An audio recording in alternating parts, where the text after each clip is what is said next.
Hello, my name is Ellie Dudley and I'm the legal affairs correspondent with the Australian newspaper, coming to you from Morewell, a tiny town of just 13,000 people in regional Victoria that is currently home of the largest criminal trial of this year.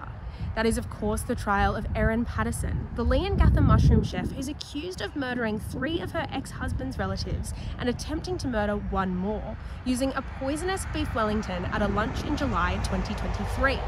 Erin has, of course, pleaded not guilty and has always denied any wrongdoing.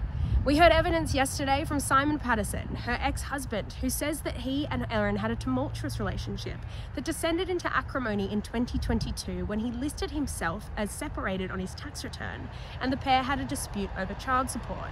We're expected to hear more evidence from Simon Patterson, as well as evidence from a list of other witnesses who are making their way to this tiny town to give evidence.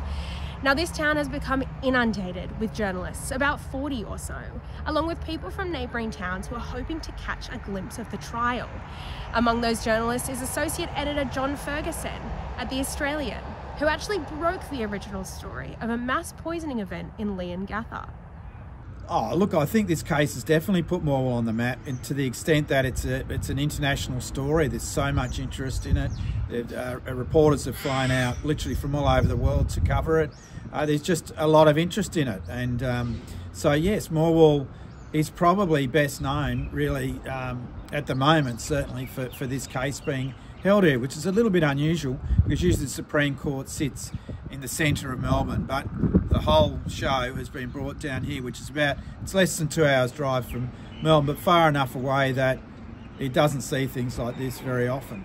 I think the locals are generally bemused by it all. I think it's good business for the cafes and the what few sort of places there are to eat.